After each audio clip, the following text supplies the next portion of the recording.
everybody, Miss Roberts here for day 5 of Afternoon on the Amazon, our last day, finishing up this story before we start book 7. I can't believe we're on book 7.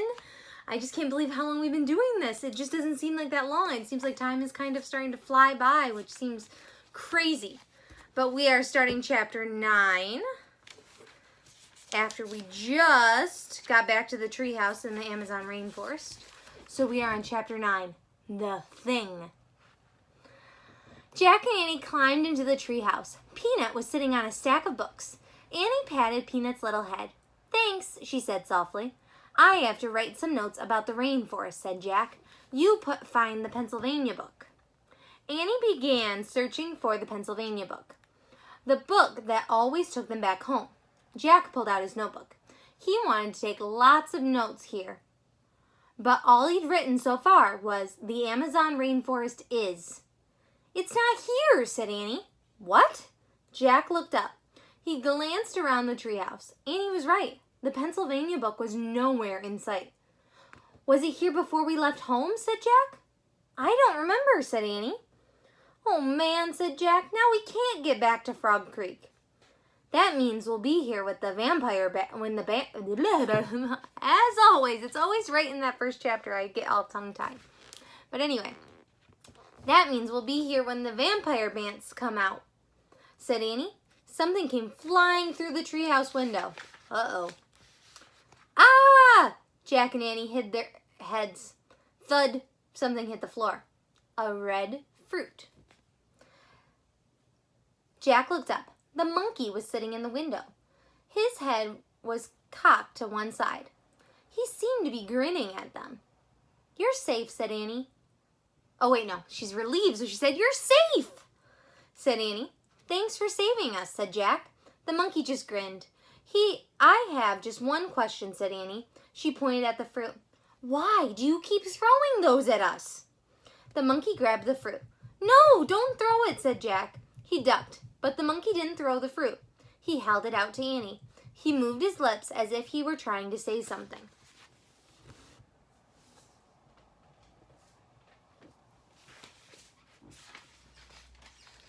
Annie stared into the monkey's eyes. He moved his lips again. "Wow," Annie said softly. "I understand now." "Understand what?" said Jack. Annie took the fruit from the monkey. "This is it," she said. "The thing we need." "What thing?" said Jack. "One of the special things we're supposed to find for Morgan," Annie said, "to free her from the spell." "Are you sure?" said Jack. Before Annie could answer, Jack saw the Pennsylvania book. "Look, our book," he said, pointing. "We found the thing, and now we can see the book," said Annie. "That's the way it works, remember?" Jack nodded. Now he remembered. The Ninja Master said they wouldn't be able to find the Pennsylvania book until they had found what they were looking for. The monkey screeched with laughter. Jack and Annie looked at him. He was clapping his hands together. Annie laughed with him. "How did you know to give it to us?" she said. "Who told you to do that?" The monkey just waved at Jack and Annie, then he turned and swung away out of the treehouse. "Wait," said Jack, looking out the window. Too late. The monkey was gone. He had vanished below the treetops. "Goodbye," called Annie. The happy screech came from the mysterious world below. Jack sighed. He picked up his notebook again. He looked at his writing. The Amazon rainforest is... He had to write something before they left. He quickly added, "amazing." Jack put his notebook away. Annie picked up the Pennsylvania book. "Now it's really time to leave," she said. She turned to the picture of Frog Creek Woods. "I wish we could go there," she said, pointing at the picture. The wind started to blow. The leaves began to tremble. The treehouse began to spin. It spun faster and faster until everything was still. Absolutely still. Chapter 10. Halfway there. Squeak! Jack and Annie opened their... Ugh, I am getting all kinds of tongue-tied today. I need more practice talking. Jack opened his eyes. Peanut was on the treehouse windowsill. "We're home," said Annie. Jack breathed a sigh of relief. Annie held the fruit up in the afternoon light. "What exactly is this?" she asked. "Maybe it's in the book," Jack answered. He pulled out the rainforest book. He flipped through the pages. He came to a picture of the red fruit. Here it is, he said. He read aloud. The mango has a sweet taste like that of a peach. Mango, said Annie. She brought the fruit close to her lips. Hey, said Jack, grabbing the mango from her. We have to put that with the moonstone. Jack placed the mango on the M carved into the floor, next to the clear moonstone. Moonstone mango, whispered Annie. It sounded like a spell. We're halfway there, said Jack. 2 more to go.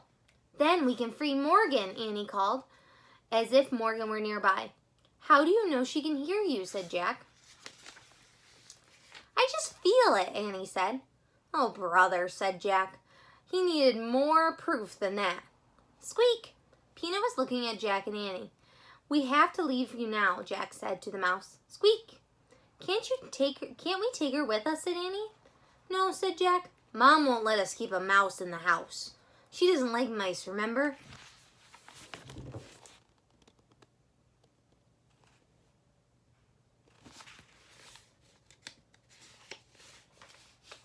How could anyone not like a mouse? Said Annie.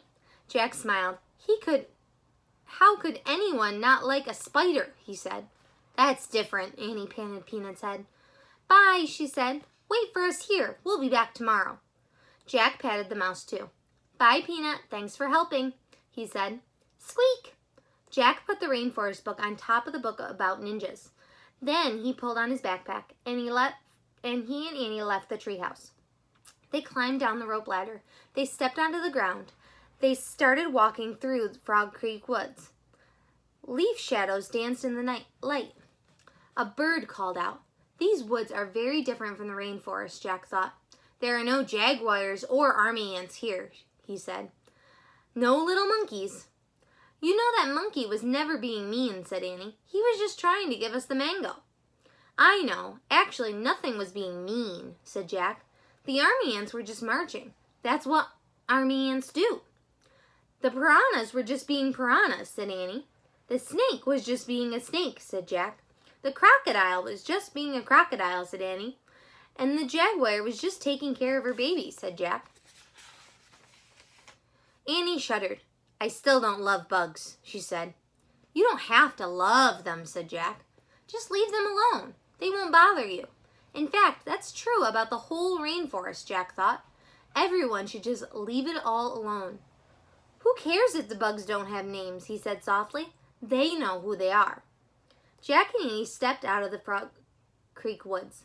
They started walking up their street and was lit with golden light. Race you, said Annie. They took off running. They ran across their yard. They raced up their steps, safe. They shouted together, tagging their front door.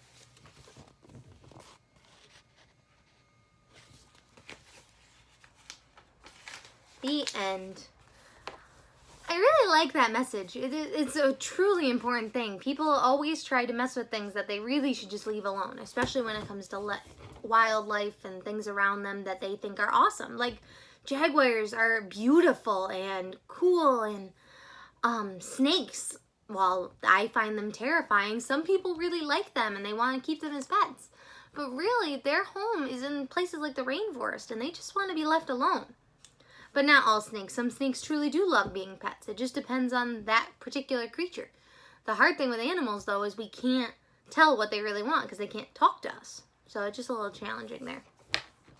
So our next book is book 7, Sunset of the Sabertooth.